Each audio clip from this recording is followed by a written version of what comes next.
Kita sudah berada di penghujung bulan Syawal. Tentu saja kita memasuki hari ke-30, hari terakhir dari bulan Syawal. Kayaknya kaji kita di malam hari ini masih terkait dengannya, yaitu masih ada yang unik nih dari bulan Syawal yang perlu kita cermati. Syawal ini menarik karena jutaan orang itu mudik dari Jakarta ke desa-desa. Yang kalau hitung-hitungan kayaknya butuh dana yang tidak sedikit. Bayar tol 300, pindo 600, bensinnya 500, pindo 1 juta. Kurang bosan ini. Tekan Banjar koyone yo bagi-bagi karo ponaan. Kayaknya 5 juta kurang itu. Dan ternyata juga butuh waktu yang kayaknya tidak cukup nih. Sehari 2 hari mungkin nggak cukup. Ini butuh waktu mungkin sepekan, bahkan mungkin 10 hari. Harus meluangkan waktu yang cukup lama. Kayaknya balik lagi ke Jakarta sampai di sana butuh pijetan, sing masuk angin, sing gerges-gerges, sing ngawak dan seterusnya. Artinya ternyata itu satu pekerjaan yang membutuhkan dana, energi tidak sedikit dan meluangkan waktu. Jadi muncul pertanyaan, apa kudu gitu? Haruskah? Belum lagi bulan Syawal juga sedemikian banyak tuh acara kumpulan keluarga Bani ini, terah itu dan seterusnya. Yang sama kayaknya juga butuh anggaran yang tidak sedikit. Untuk berkumpul butuh meluangkan waktu dan energi yang juga tidak sedikit. Nah kan kayaknya bulan Syawal kita juga saling berkunjung ke sana kemari, menemui sanak famili dan seterusnya. Muncul pertanyaan ini tadi, haruskah? Nah untuk itulah kaum muslimin di pagi hari di malam hari ini kita akan bahas tentang itu. Kalau memang ini sesuatu yang bernilai secara syariat kayaknya untuk dilestarikan, tapi jika kayak ternyata ini hanya pemborosan saja, kayaknya butuh diantisipasi. Nanti coba kita bahas bersama insyaallah. Baik, kaum muslimin rahimakumullah, sebelumnya shalawat serta salam semoga senantiasa tercurah uswah kita, teladan kita Rasulullah Muhammad sallallahu alaihi wasallam serta keluarganya, sahabatnya dan juga orang-orang yang sikoh dalam bidang Islam. Ya. Baik, kaum muslimin rahimakumullah. Kita bahas ini dulu. Kedudukan keluarga di dalam dinul Islam itu sebenarnya sangat tinggi. Ada 3 bukti lah setidaknya yang menunjukkan akan hal ini. 1, untuk merenungi surat An-Nisa ayat 36. Bahwa keluarga ini memiliki kedudukan khusus yang mana kita mesti berlaku baik kepada keluarga. Bahkan keluarga inilah yang disebut dengan Ar-Rahim, yang kita diperintahkan untuk menyambung. Kalau dalam surat An-Nisa ayat 36 disebutkan, A'udzubillahi minasyaitonir rajim. Wa'budullaha wa la tusyriku bihi syai'a wa bil walidaini ihsana wa bidil qurba wal yatama wal masakini wal jari dil qurba wal jaril junubi was sahibi bil jambi wa ibni sabili wa ma malakat aymanukum. Innallaha la yuhibbu man kana mukhtalan fakhura. Di dalam ayat ini Allah Ta'ala sebutkan pihak-pihak yang memiliki hak atas diri kita. Kalau dibalik, berarti ada kewajiban-kewajiban yang ditunaikan oleh seorang hamba kepada pihak-pihak tersebut. Pihak pertamanya siapa? Allah. Allah punya hak atas kita. Karena dia Allah yang menciptakan kita, dialah Allah yang menghidupkan kita, dialah Allah yang menciptakan alam semesta menjadi tempat tinggal kita yang sedemikian sempurna ini, dialah Allah yang memberikan rezeki dan sehat kepada kita. Allah punya hak. Haknya apa? Hak Allah atas kita apa? Diibadahi dan tidak disekutukan. Maka perintahnya ini, wa'budullaha wa la tusyriku bihi syai'a. Beribadahlah kepada Allah dan janganlah berbuat sedikit syirik sedikit pun, atau janganlah engkau menyekutukan dia dengan sesuatu. Ini perintah terbesarnya Allah, yang dengannya Allah ciptakan jin dan manusia ya untuk tujuan ini. Wa'budullah wa la tusyriku bihi syai'a. Tidaklah Allah utus para nabi dan rasul dari Nabi Adam sampai nabi yang terakhir juga untuk misi ini, mengajak manusia kepada tauhid. Tidaklah Allah turunkan kitab dari Zabur, Taurat, Injil, Al-Quran, juga esensinya adalah mengajak manusia kepada yang satu ini. Wa'budullaha wa la tusyriku bihi syai'an. Ranking kedua, yang paling punya hak atas diri kita ternyata ini. Wabil walidaini ihsana. Orang tua kita. Maka Allah tetapkan kita untuk berbuat baik kepadanya. Kalau hari ini ada 8 miliar penduduk bumi atau manusia. Ada manusia yang punya hak besar atas diri kita. Tubuh kita.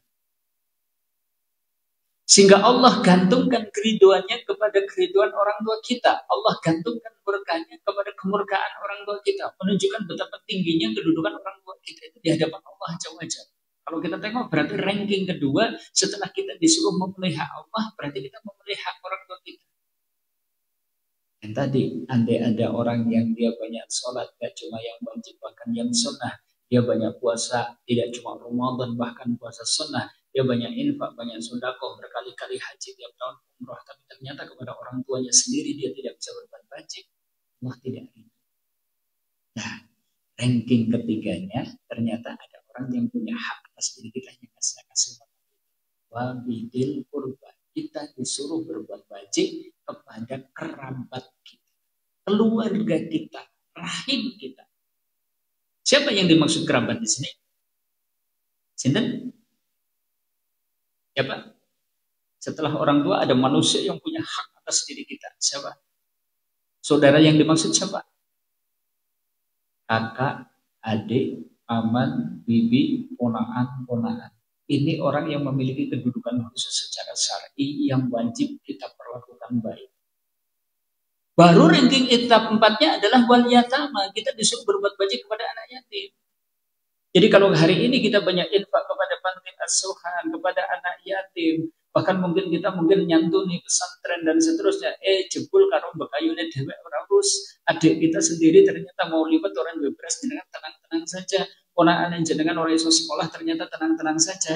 Kayaknya ada prioritas amal yang keliru. Karena mestinya mereka lebih berhak atas diri kita dibandingkan dengan anak yatim yang orang lain itu tadi. Baru kemudian ranking 5-nya adalah kita disuruh berbuat baik kepada orang miskin. Baru kemudian wal jaridil qurba, kita disuruh berbuat baik kepada tetangga dekat. Wal jaril junubi, tetangga jauh. Tetangga dekat itu siapa? Tetangga dekat itu siapa? Berapa? Lingkungan yang mana nih? Ya tetangga dekat, tetangga ada 2, tetangga dekat, tetangga jauh. Yang dekat, yang jejere berapa? Ada hitungannya. Para ulama itu ada yang mengatakan 10 di depan kita, 10 belakang kita, 10 kanan kita, 10 kiri kita. Jumlahnya 40, itu tetangga dekat. Jadi nek gawe takir nasi kuah dibagi-bagi minimal 40. Dan nembe gur papat jangan cek kurang ya, cek tonggo sing iri-irinan. Tapi ada juga yang mengatakan tetangga dekat itu adalah orang yang sholat subuh bersama kita. Itu tetangga dekat, Pak. Nah, sholat jamaah subuh kok bareng jenengan itu tetangga dekat. Nggak tahu nih kalau di al-Ikhlasnya banyak. Kalau di beberapa tempat itu berarti lolas sih. Naik subuhan paling imam siji makmumnya loro gitu kan, ketemunya telu gitu dekat saya gitu. Ini tetangga dekat. Nah, baru kemudian kita disuruh berbuat baik kepada tetangga jauh, wal jaril junubi, ya, berarti di luar yang 40 orang yang tidak bareng sholat subuhnya bersama kita, itu masuk kategori tetangga jauh. Baru kita disuruh berbuat baik. Ini ranking selanjutnya, wasahibi bil jambi, teman sejawat. Kita disuruh berbaik karo konco kantor, karo konco sekolah, gitu kan? Karo konco ngeplek doro gitu kan, karo konco pit-pitan gitu, karo konco pengen mancing gitu dan seterusnya. Ini teman sejawat gitu kan. Kadang kita itu sibuk reuni sana reuni sini, kumpulan sana kumpulan komunitas ini, karo Mbak Yuni bahkan orang tahu pertukaran, orang tahu kumpulan dan seterusnya. Kayaknya ada yang keliru nih di dalam prioritas amal kita. Baru kemudian disuruh berbuat baik kepada itu sabil, orang yang kebahagiaan habisan bekal dalam perjalanan supaya bisa pulang ke negerinya, wa ma malakat aymanukum, dan juga kepada budak. Karena hari ini gak ada budak, ya ini berarti lewat. Innallaha la yuhibbu man kana mukhtalan fakhura, dan Allah tidak suka kepada orang yang congkak lagi sombong. Ini surat An-Nisa ayat 36 menunjukkan kedudukan kerabat ini ranking 3, Pak. Pemenuhan haknya. Hak Allah kita tunaikan, hak orang tua kita tunaikan, setelah itu hak kerabat dekat. Jangan keliru prioritas. Saking tingginya kedudukan keluarga ini, sampai menyambungnya itu adalah konsekuensi daripada iman. Kita menjaga hubungan kekeluargaan itu konsekuensi iman. Iman menuntut bahwa pemiliknya itu harus menjaga hubungan kekeluargaan. Dalam riwayat Bukhari, man kana yu'minu billahi wal yawmil akhir falyasil rahim. Siapa yang beriman kepada Allah dan hari akhir, sambunglah hubungan kekeluargaan.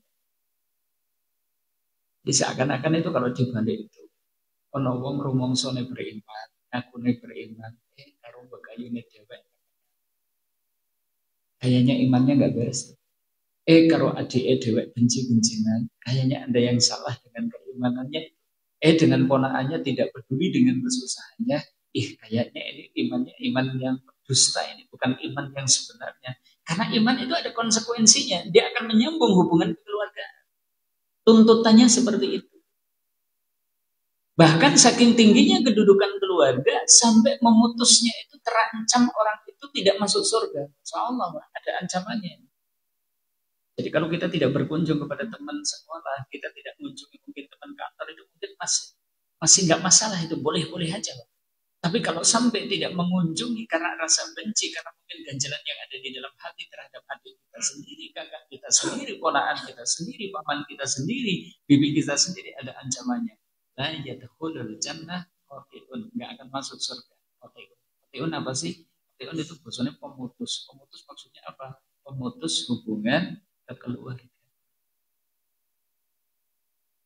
Inilah Bapak Ibu 3 dalil yang menunjukkan bahwa menjaga hubungan kekeluargaan itu hanya menjaga keharmonisan dan kerukunan keluarga adalah besar yang sangat mulia, sehingga pelakunya diberi kemuliaan oleh Allah.